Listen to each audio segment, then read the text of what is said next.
नमस्कार दोस्तों, आपका मेरे चैनल जिज्ञासा क्रेजी फैक्ट पर स्वागत है। आज हम इस वीडियो में बात करेंगे कि गणेश चतुर्थी क्यों मनाते हैं और गणेश जी का विसर्जन क्यों किया जाता है। चलिए आइए जानते हैं। दोस्तों, श्री गणेश जी का जन्म भाद्रपद शुक्ल पक्ष की चतुर्थी को हुआ था। इसीलिए हर साल इस दिन गणेश चतुर्थी धूमधाम से मनाई जाती है। भगवान गणेश के जन्मदिन के उत्सव को गणेश चतुर्थी के रूप में मनाया जाता है। शिव पुराण के अंतर्गत यह वर्णन है कि माता पार्वती ने स्नान करने से पूर्व अपनी मैल से एक बालक को उत्पन्न करके उसे अपना द्वारपाल बना दिया। शिवजी ने जब प्रवेश करना चाहा तब बालक ने उन्हें रोक दिया।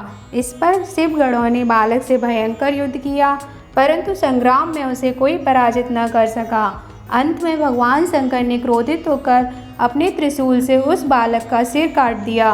जब देवी पार्वती को इस सब के बारे में पता चला तो वो शिवजी से रुष्ट हो गई। शिवजी ने उन्हें गणेश जी का जीवन वापस लाने का वादा कर उस पर हाथी का सिर लगा दिया और माता पार्वती ने हर्ष से उस गजमुख बालक को अपने हृदय से लगा लिया। इस तरह श्री गणेश जी को जीवन दान मिला और देवताओं में अग्रणी होने का आशीर्वाद दिया। ब्रह्मा विष्णु महेश ने उस बालक को सर्वाध्यक्ष घोषित करके अग्र पूज्य होने का वरदान दिया।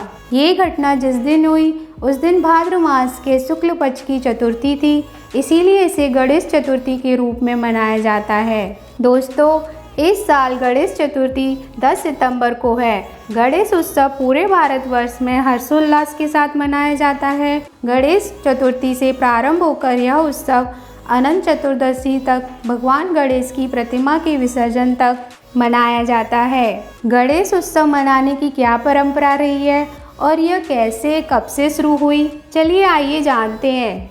दोस्तों, भाद्र मास के शुक्ल पक्ष की चतुर्थी तिथि को गणेश चतुर्थी का पर्व हजारों साल से मनाया जा रहा है। जब भारत में पेशवाओं का शासन था उस समय इस पर्व को भव्य रूप से मनाया जाने लगा।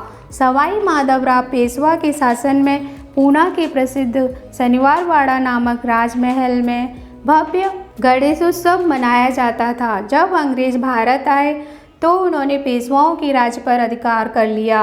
इसके कारण गणेश उत्सव की भव्यता में कमी आने लगी, लेकिन ये परंपरा बनी रही। उस समय हिंदू भी अपने धर्म के प्रति उदासीन हो गए थे। धीरे धीरे यह केवल घरों तक ही सीमित हो गया।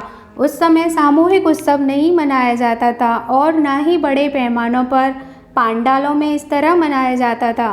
सन 1893 में बाल गंगाधर तिलक ने अंग्रेजों के विरुद्ध एकजुट करने के लिए एक पैमाने पर इस उत्सव का आयोजन किया, जिसमें बड़े पैमाने पर लोगों ने बढ़ चढ़कर हिस्सा लिया।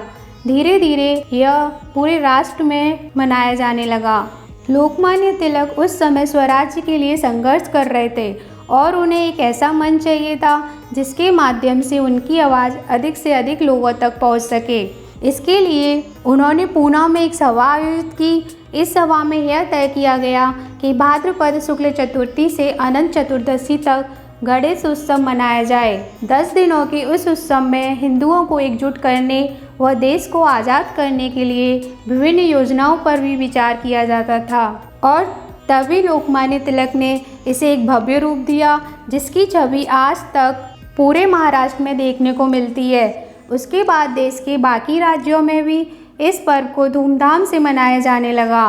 दोस्तों, आइए जानते हैं गणेश जी का विसर्जन क्यों किया जाता है। धार्मिक ग्रंथों के अनुसार महर्षि वेदव्यास ने महाभारत लिखने के लिए गणेश जी की आराधना की और गणपति जी से महाभारत लिखने की प्रार्थना की। गणपति जी ने सहमति दी और दिन रात का लेखन कार्य प्रारंभ हुआ। महाभारत लेखन कार्य 10 दिनों तक चला। चतुर्दशी को लेखन कार्य संपन्न हुआ। वेद व्यास जी ने देखा कि गणेश जी का शारीरिक तापमान बढ़ रहा है, तो व्यास जी ने उन्हें पवित्र सरोवर में बिठा दिया। तभी से गणेश जी को विसर्जन करने की प्रथा चल पड़ी। दोस्तों, ये भी माना जाता है कि विसर्जन का तात्पर्य ये है कि यह शरीर मिट्टी से बना है और अंत में मिट्टी में मिल जाना है। दोस्तों, आपको यह वीडियो कैसी लगी मुझे कमेंट बॉक्स में बताइएगा और मेरे चैनल को सब्सक्राइब ज़रूर कीजिएगा। धन्यवाद।